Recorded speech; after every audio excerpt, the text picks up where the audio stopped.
Ok,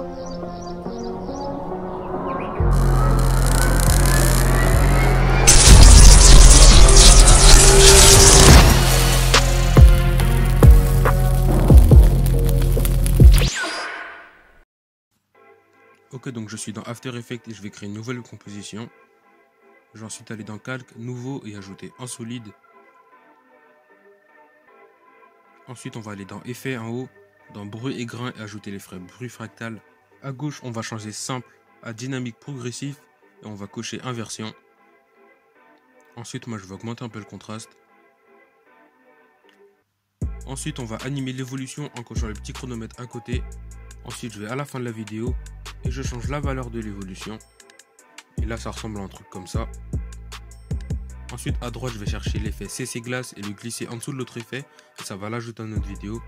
Je vais ensuite aller dans Surface et changer le nom qu'à aucune. Et je vais mettre le displacement à -200. Ensuite, moi, je vais chercher l'effet CC Sphère. Et je vais le glisser en dessous des autres effets. Je vais aller dans Light. Changer la hauteur à 80. Je vais ensuite aller dans Shading et mettre Ambient à 50 pour qu'il y ait un peu moins d'ombre parce que c'est censé ajouter de la lumière.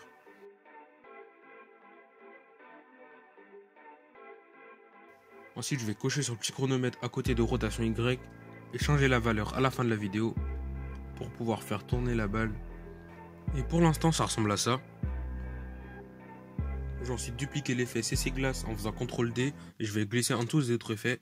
Et je vais aller dans Surface et augmenter un peu le displacement pour donner un peu de relief à la balle. Ensuite, moi je vais changer le mode en mode écran pour qu'on voit que ce qui est blanc et je vais le dupliquer en faisant CTRL D. Je vais prendre celui de derrière et je vais inverser toutes les clés d'animation que j'ai mises à la fin. Donc l'évolution je vais mettre à -5 et la rotation Y je vais mettre à -2. Et du coup ça va faire qu'on verra l'autre côté de la balle.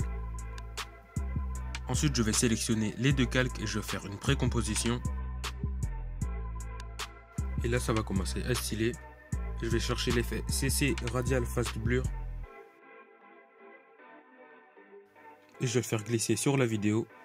Et là ça fait une sorte de rayon qui part dans tous les sens. Et je vais changer Amount à 70.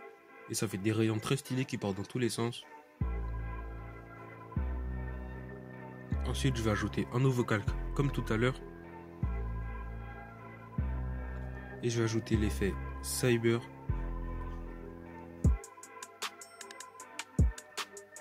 Je vais enlever la visibilité et sélectionner l'outil Ellipse et faire un rond autour de la balle.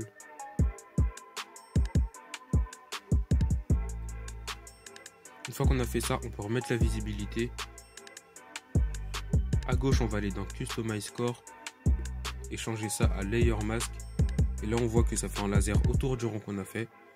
Ensuite, je vais le mettre en mode écran. Comme ça, on verra notre balle. Ensuite, je vais changer le preset. Et je vais mettre Energy. Et la couleur, moi, je vais mettre ça en blanc, comme la balle. Ensuite, avec ces deux calques, je vais refaire une précomposition. Et là, je vais ajouter l'effet Deep Glow. Et donc ça va juste permettre de faire briller un peu plus la balle. Et je vais changer le radius à 500.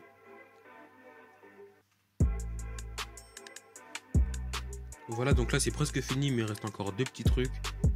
Moi je vais ajouter un effet de petites particules qui partent de la balle.